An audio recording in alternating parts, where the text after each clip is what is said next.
Vancouver is a major West Coast cruise hub and one we've embarked from several times. In this video, we'll give you the skinny on getting there from the airport by car and train, and our experience at the port itself, both coming and going. A lot to unpack, but we'll keep things lively.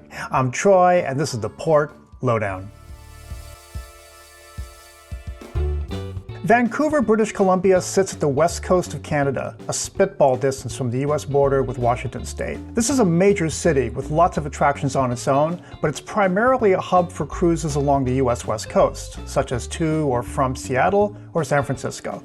And of course, the main attraction for cruise lines here, Alaska. You almost always stop at nearby Victoria, BC as well. Port sits at the north edge of downtown at Canada Place, facing the south of Vancouver Harbor. Canada Place is like a huge development that happens to have berthing docks, as they also have a hotel and convention center, as well as shopping and attractions. See our link in the description for their website, including featured attractions and cruise schedule. Getting there means coming from Vancouver International Airport, about 12 kilometers south in the town of Richmond. The airport is a moderate size, modern, and user-friendly. The gates are above a central passport processing area, which leads to the baggage claim. We also noticed cruise line agents waiting for passengers at baggage claim for their prepaid transfers. There are lots and lots of signs to guide us. Just beyond the baggage claim exit, we spotted this big counter area for cruise line transfers. Did we say this place was a big cruise hub? We did. So this is $26 ground transportation paid on a counter, which gets charged to your room. We kept walking and passed the pre-arranged pickup agents, the concourse, and out to the street. Both taxi and rideshare options are out here, and it's pretty easy to grab either. For cabs, we stood in a line while the dispatcher called the next taxi. Per this sign, fares have set rates for particular zones coming from the airport, which works fine for cruisers heading to port. This example of the zone sign was for 2023. Now here's the updated 2025 version. Inflation, of course. So getting to the port, as of recording, will set you back 41 Canadian dollars. Credit cards are fine. See our link in the description for a deeper dive about cabs here. Then there's rideshare, which we did on our second trip. The pickup areas are clearly indicated, no issues. Regardless if you take a taxi or rideshare, expect a roughly 35-minute ride through heavily trafficked thoroughfares. Cars will bring you below street level to the port entrance, which is the route pedestrians also gotta take. There's no street level entrance per se, you need to go down. Both rideshares and taxis drop off in a similar location. However, rideshares will not pick up at this spot. More on that later. The cheaper and, if you're reasonably able-bodied, better option is rail. The SkyTrain Canada Line starts right outside the terminal and across the vehicle pickup areas. Ticket kiosks are near the gates. Now this part confused us. The map shows fares are priced by zones. From the airport, we cross two zones to get to Waterfront Station, the other end of the Canada Line and our destination for the port. Okay, buy single ticket. Yeah. Ships right there. Yeah.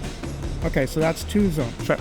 Weekend and holiday, all SkyTrain and SeaBus are one zone. That's why it only shows one zone. See this? Yeah. Okay, so insert card or select credit card. Turns out on weekends, you only pay for one zone. And since we always started or ended our cruises on weekend days, that saved us a bit on the fare. But you don't necessarily have to buy a ticket. You can simply enter using your credit card. But each person in your party will need their own card. If you're in a larger group or with kids, they will need a separate ticket.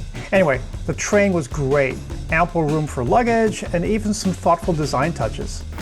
You can actually tuck this in like this.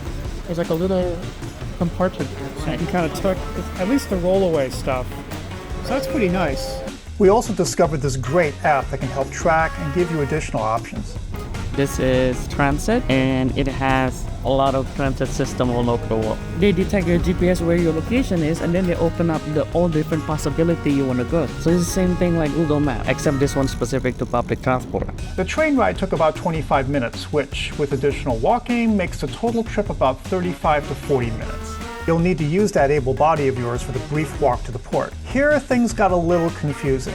I was expecting a sign directing us to Canada Place or Cruise Port, not the SeaBus. SeaBus terminal? Not really. I guess. Is it? What other option do we have? To add to the confusion, there is a station exit that says Waterfront Station, which actually faces the port, but it's only for the Expo line, not the Canada line. Trust me, I'm scratching my head about that one. At any rate, the bottom line is you'll need to walk out towards Cordova Street. Granville Street is actually in the opposite direction. Head down this long corridor. Swipe your card or ticket to exit. Up the escalator. There's also an elevator. Just letting people know. And then you'll enter this lovely station concourse. Exit right, and you'll face Cordova Street. Turn right, then walk for about 5 minutes to Howe Street. Then turn right towards the harbor, and past the other waterfront station, don't get me started, and continue towards the big white tent-like structures that is the Canada Place signature. Then enter the port by walking down the sidewalk to the bottom level of the hotel and convention center. Then keep walking to the end. All that should burn off a decent breakfast. See our link in the description for a walking map. Regardless of how you get here, you'll face this entry area to access the ship. Tagged luggage drop-off is right in front, where we always have some small bills ready for tips. Then we just follow the signs.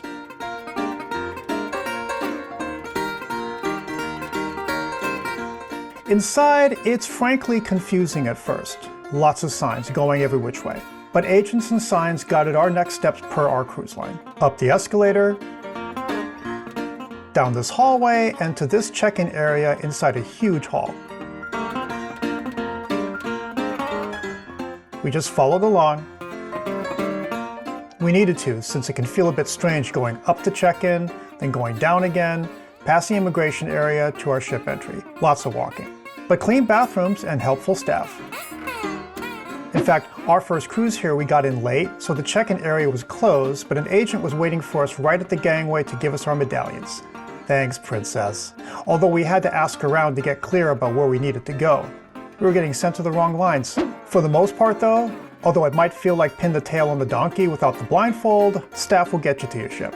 By the way, if this DIY guide is helpful to you so far, be sure to hit the like button and consider subscribing. We're amassing a collection of port reports, ship tours, and tips for your next cruise adventure. Now, is Disembarkation a simple reverse engineer from coming in? Well, yes and no. There's your standard baggage collection by color type and the requisite longish walk to the exit concourse. But there's a few things to keep in mind on the way out. Signage indicates lots of options. There's not just taxis, but also tours and luggage storage, as well as special lines for stateside bus routes, pre-arranged. For cabs, it's easy and just outside. For pre-arranged ship transfers, again, easy. For rideshare or train, time to walk. Getting to the street took us about 5 minutes when you count pushing or pulling your luggage up the incline. Once at the street, the hotel will be directly to your right, and further along, a boardwalk area with tourist info and a really nice walkway. Now, rideshare, until just recently, was a pain to get to. Rideshare drivers were not allowed to pick up in this area, often getting an immediate ticket. So they were segregated to pickup areas a few blocks away. But as of recording, that's over. You can call for a rideshare pickup from almost anywhere in this area now, although we recommend the front of the convention center since the hotel is often super congested. You also can't get a ride from this area just east of the hotel, as that's a cab area. Anyway, we did the math and realized for our group and luggage needs, it was more cost-effective to take the train. Yes, Right. because we have so many, we have to do the XL. Okay. So our walk back to the station entrance was a great opportunity to reverse our arrival route from the same station. Not a bad walk, really, even with the luggage.